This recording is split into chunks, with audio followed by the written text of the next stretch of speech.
नमस्कार, मैं श्रुति दुबे और आप देख रहे हैं एनएसडी टाइम्स। और आइए अब नजर डाल लेते हैं अब तक की बड़ी खबरों पर। यूपी के देवरिया में 339 विधानसभा रामपुर कारखाना के सपा के वरिष्ठ नेता पूर्व जिला उपाध्यक्ष उमेश नारायण शाही का इंटरव्यू लिया गया और उनसे पूछा गया कि आपके विधानसभा में क्या क्या खराबियां हैं। तो उमेश शाही ने बताया कि लाहिल पार से और करौंदी तक रोड पूरा जर्जर हो चुका है। साथ ही उनसे पूछा गया कि कोरोना वायरस से लोगों को बचने के लिए आप क्या सुझाव देंगे। उन्होंने इस पर बताया कि घर से जब भी निकले जरूरी काम से निकले और मास्क लगा कर निकले, साथ ही सैनिटाइजर का प्रयोग अवश्य करें। और भी इसी तरह की ढेर सारी बातें उनसे की गई। आइए देखते हैं देवरिया से हमारे संवाददाता अमित कुमार की ये रिपोर्ट। अमित कुमार, आप सभी का स्वागत है एनएसडी टाइम न्यूज चैनल में। ये कोतवाली देवरिया का थाना कोतवाली क्षेत्र पड़ता है। हम लोग आज नौतन ग्राम सभा में हैं और सपा के पूर्व जिला उपाध्यक्ष उमेश नारायण शाही जी हमारे साथ मौजूद हैं। जी पहले तो बहुत बहुत धन्यवाद शाही जी आपका, जी हमारे साथ कीमती वक्त निकाला आपने और बात किया हमसे। तो सबसे पहला मेरा प्रश्न सर, इस विधानसभा में 339 विधानसभा में क्या क्या कमियां हैं? आपको बहुत सारे मिलते भी हैं, जाते भी हैं इधर उधर। हमारे 339 विधानसभा क्षेत्र रामपुर कारखाना में तमाम समस्याएं हैं। सबसे बड़ी समस्या तो हमारे वहाँ सड़क की है। सड़क कई ऐसी सड़कें हैं विधानसभा के घुटने भर करके हुए और कई बार प्रशासन से कहा गया, लेकिन उसके बावजूद भी उनके काम को नहीं। एक बार धरना भी देना पड़ा। धरना देने पर दिखावे के रूप में कुछ बढ़िया गड्ढे वाले सड़क में गिरा दी गई और रोज़ आश्वासन दिया जाता है कि मैं इसको जल्दी ठीक करूँ, अब तक ठीक नहीं होगा। और मेरी कोशिश रहेगी कि जो भी सड़कें हैं वो गड्ढा मुक्त न रहे। शासन और प्रशासन पर इतना मेरा दबाव बने ताकि सड़कें अच्छी ढंग से हो सकें। इसके लिए सबसे बड़ा अहम सवाल यह है कि जब बारिश हो रहा है तो सड़कों में काफ़ी पानी लग जा रहे हैं। आने जाने में लोगों को काफ़ी दिक्कतें हो रही हैं। जा रहे हैं, कहीं कहीं गिर जा रहे हैं, एक्सीडेंट हो जा रहा है, किसी का सर फट जा रहा है, किसी का पैर टूट जा रहा है, किसी का हाथ टूट जा रहा है। सभी लोग परेशान हैं। बड़ी गाड़ियाँ भी चलती हैं तो उनका भी एक्सीडेंट आए दिन होते जा रहा है। और मैं आपसे कहना चाहता हूँ कि जो बिजली है, बिजली की कटौती भी काफ़ी हो रही है इस गर्मी के मौसम में। मेरे दाहिने बाजू में बरियारपुर केंद्र है, जिसकी दूरी मेरे गांव से मात्र 4 किलोमीटर की दूरी है। और मेरे गांव के बगल में ही उदयपुरा है, तो उसके एक टोले में बिजली अभी तक नहीं बरियारपुर से जुड़ी है। दूसरी जोर एक टोले की बिजली नहीं जुड़ी गई, कुशवा की बिजली नहीं जुड़ी गई, रामपुरस्ती की बिजली नहीं जुड़ी गई, भुजौली की बिजली नहीं जोड़ी गई, और कोठी की बिजली को कोठी में कई टोले हैं उनको नहीं जोड़े गए। सिसवा सरोरा करौली को नहीं जोड़े गए। कुछ दिन पहले बहुत दबाव बना तो इन लोगों ने कटकुआ से काट करके बरियारपुर से जोड़ने के बाद पुनः फिर काट करके ये लोग कटकुआ से जोड़ दिए।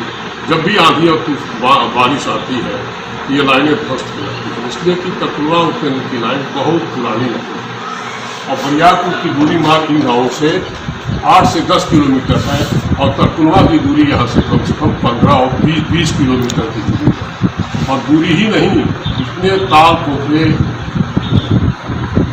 और आपके गड्ढे गुड्ढे हैं, पेड़ पालो हैं, बगीचे हैं, जिसके वजह से बिजली आने में काफ़ी प्रॉब्लम होती है। वो तार टूट जाते हैं, जब तार टूट जाते हैं तो बिजली आ नहीं पाती है। तमाम दिक्कतों के बावजूद झेलते हुए हमारे वहाँ की जनता वो ये चाह रही थी कि बरियारपुर से बिजली चली जाए। हम लोग दबाव बनाए तो तत्काल इसको कटकुआ से काट करके बरियारपुर से जोड़ा जाए।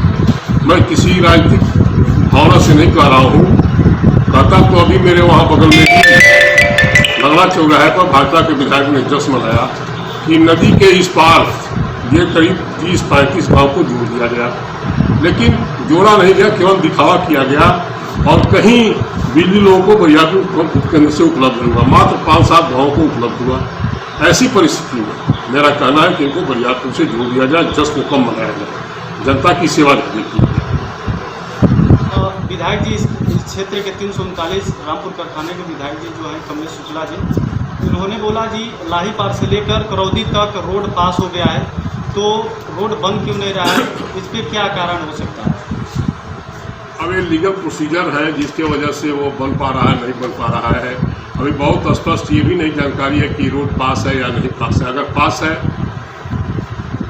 कितना दिन पहले शुक्ला जी ने कहा कि ये रोड पास है, तो अब तक बन क्यों नहीं रहा, यह हम सवाल है। हो सकता है कि उसमें लीगल प्रोसीजर कुछ हो जिसकी वजह से वो न बन पाता हो। लेकिन मेरा ये कहना है, शुक्ला जी से भी कहना है, विधायक जी से भी कहना है कि आप इस रोड पर अगर आएँ, आप तो है नहीं इस समय, आप तो उत्तराखंड में, उत्तरांचल में है, उत्तराखंड में है। आप देखेंगे तब पता चलेगा लाही पार से करौदी की रोड की स्थिति क्या है, कुशवा से सिसवा की रोड की स्थिति क्या है, बोरिया से कंचनपुर के रोड की स्थिति क्या है, महुआनी से सोनू घाट के रोड की स्थिति क्या है। जब इस रोड पर आप चलेंगे, जब क्षेत्र में आएंगे, तब आपको पता चलेगा कि जनता कितनी परेशानियों का सामना करनी पड़ती है जनता को। आज वही जनता आपको विधायक बनाई, आज वही जनता आपको गाली दे रही है, केवल झूठे खबरें फैला करके। शुक्ला जी ने तो जश्न मनाया था बिजली के मामले में, और पूरा उन्होंने कहा था कि मैं सभी गांव को जुड़वा दिया, नहीं कहाँ जुड़ा। ये भाजपा पूरी पार्टी झूठों की पुनिंदा पार्टी है। यह केवल झूठ बोलना इनका काम है, काम करना इनका काम नहीं। काम तो अगर कोई किया, मात्र एक मुख्यमंत्री, पूर्व मुख्यमंत्री माननीय अखिलेश यादव जी ने पूरा अपने शासनकाल में सड़कों को पूरा चकाचौंध किया, बिजली सबको उपलब्ध कराया। ये सरकार के काम को तो जू नहीं रहती। तमाम विरोधी, तमाम जनता, तमाम किसान, अल्पसंख्यक, नौजवान, छात्र परेशान है बिजली से, लेकिन उनकी बात सुनते नहीं। तो इतने साल से राजनीति करते हैं, लेकिन दूसरा मेरा ये सवाल है जी, एक मिनट किस लिए आया? राजनीति में आने का मुख्य वजह मेरा यह है कि यह जो मेरा रामपुर कारखाना विधानसभा का क्षेत्र है, इसमें गरीब तबके के लोग काफी हैं। यहाँ कोई साधन उपलब्ध नहीं है। मेरे मन में ये बात आई कि जनसेवा किया जाए, और जनसेवा ही सबसे बड़ा धर्म है, सबसे बड़ा मानव का कर्तव्य भी है। इस भावना से कि सेवा ही धर्म है, और सेवा से ही बहुत कठिनाइयों का सामना किया जा सकता है, बहुत कठिनाइयों को दूर किया जा सकता है। तो मैं आपसे ये कहना चाहता हूँ कि जो मेरा लक्ष्य, मेरा जो उद्देश्य है, जनता की सेवा करना, कहीं किसी को कोई दिक्कत और परेशानी न हो। आप देखे होंगे कि जब कोरोना का शुरुआत हुआ है, तब तमाम गांवों में मैं जाकर के राहत सामग्री बांटा। यह केवल एक बहुत अच्छा है आपका। लेकिन जो तीसरा मेरा सवाल है सर, आप राजनीतिक में आए ठीक है, लेकिन तीसरा जो सवाल है जी, आप राजनीतिक में आने के बावजूद आप समाजवादी पार्टी को ही क्यों चुना? समाजवादी पार्टी कमजोर, शोषित, वंचित और समाज के समतामूलक समाज की स्थापना चाहती है। हमारे लोहिया जी कहते थे कि समाज के सभी लोग एक बराबर हो और सबको एक समान सुविधा मिले। इनके आदर्शों को, इनके विचारों को, इनको सिद्धांतों को पढ़ने और सुनने के बाद मैं इस पार्टी को चुना। मोहन सिंह जी लोहिया जी के शिष्य थे, वो पक्के समाजवादी थे। उनके नेतृत्व में हम लोग समाजवादी पार्टी, समाजवादी विचार, समाजवादी सोच को आत्मसात करके इस पार्टी में आए। चौथा मेरा जो सवाल है सर, चौथा मेरा यूँ सवाल है कि आप आजकल पूरे देश में, देश विदेश चारों तरफ कोरोना का वायरस चारों लोगों को परेशान कर चुका है, लेकिन इस परेशानी में लोगों को कोरोना से बचने के लिए क्या सुझाव देंगे? कोरोना एक तरह से संक्रामक बीमारी है। इससे बचने के लिए हर आदमी को अपने घरों में रहना चाहिए। बहुत आवश्यक काम हो तभी बाहर निकलना चाहिए, और नहीं तो अपने घरों में रहें, मास्क लगाएं, सैनिटाइजर का प्रयोग करें।